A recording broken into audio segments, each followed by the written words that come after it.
traitement de l'actualité à travers des reportages. Et comme prévu dans le sommaire, nous sommes avec vous, Monsieur le maire. Merci de nous accueillir ici, au cœur du parc Princesse Antoinette. Bonjour Sandrine.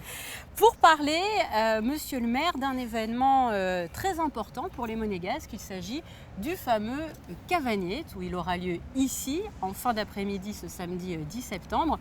Et je pense, Georges Marsan, que cet événement a une très large histoire. Est-ce que vous pouvez justement un petit peu nous la rappeler? Oui, bien sûr, c'est une très large histoire, puisque cet événement a été créé en 1931, en juin 1931 également. Ça ne s'appelait pas le Cavagnet, mais le festin des Monégasques, le festin des Monégasques. Et le parc ne s'appelait pas le parc Princesse Antoinette, mais le jardin des Rêvoirs, compte tenu du quartier. Donc ça avait été inauguré par Charles Belando de Castro, qui était alors président de la délégation spéciale, avec le comité des traditions monégasques et également des collègues des maires des communes limitrophes qui participaient donc à cette fête. Donc première édition, c'était exactement le 14 juin 1931.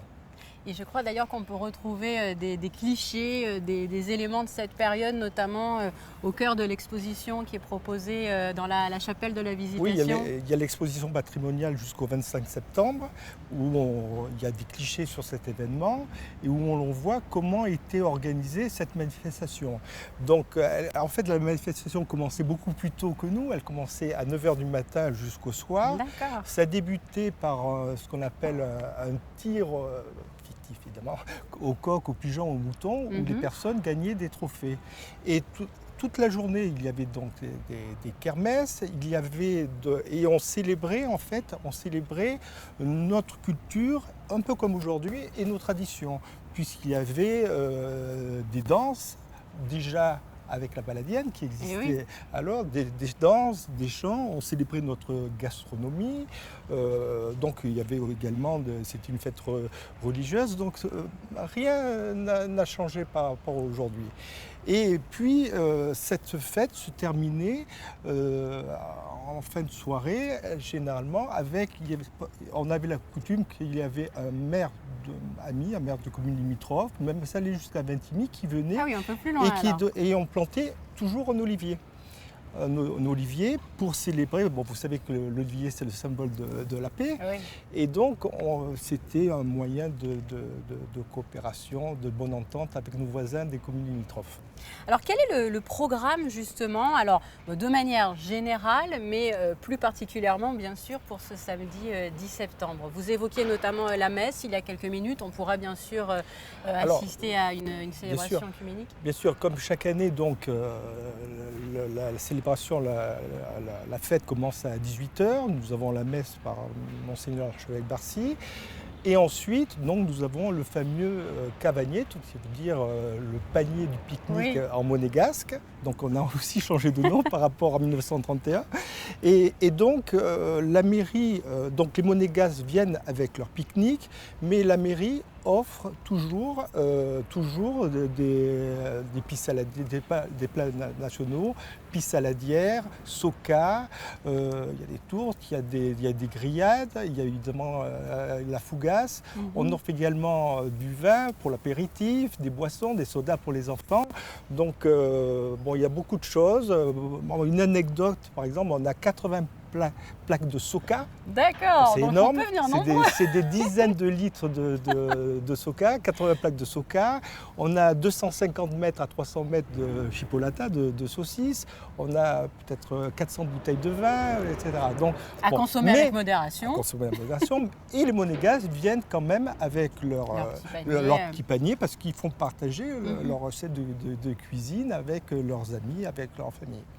Alors, Monsieur le maire, on a véritablement l'impression que c'est un événement traditionnel qui a bien sûr un petit peu évolué à travers le temps, mais sans gros changement non plus, puisque cela permet aussi, il faut le préciser, toujours aux Monégasques de partager un agréable moment aussi avec la famille princière. Oui, alors d'abord, c'est un moment, je vous ai dit tout à l'heure qu'autrefois, c'était vraiment en tout début d'été.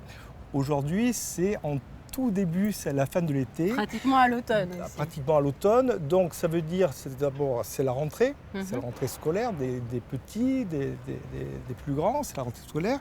Et ça permet également de se réunir avec les amis, avec la Mhm. famille. Et puis de passer, je crois que c'est le seul moment de l'année où on passe un moment décontracté autour de la famille princière. Cette année, un petit peu comme pour le village de Noël, malheureusement, les événements tragiques qui se sont passés notamment dans notre pays voisin, la France, vous amènent aussi, j'imagine, à renforcer la sécurité peut-être? Oui, bon, donc cette année va être demandé à l'entrée du parc des cartes d'identité. Moi, je ne suis pas trop inquiet parce que je sais que malheureusement, il y a eu des événements tragiques en France au mois de novembre. Et pour le village de Noël, on avait une sécurité extrêmement renforcée. Et les Monégasques qui comprennent, qui ont un sens civique très développé, ont joué parfaitement le jeu. Donc, il n'y aura pas de problème demain. Je pense qu'ils reprendront. Alors, monsieur le maire, merci pour tous ces détails. Parlons à présent du lieu dans lequel nous nous trouvons et dans lequel se déroulera Houkavagné, tout puisqu'il s'agit du parc Princesse Antoinette, qui est véritablement, on peut le dire, l'un des poumons verts de la principauté. Oui, je vous ai dit tout à l'heure quand ça a été créé en 1931 par Charles Bernardo de Castro. À l'époque, il était de coutume de planter un olivier, symbole de paix, par un maire de commune limitrophe.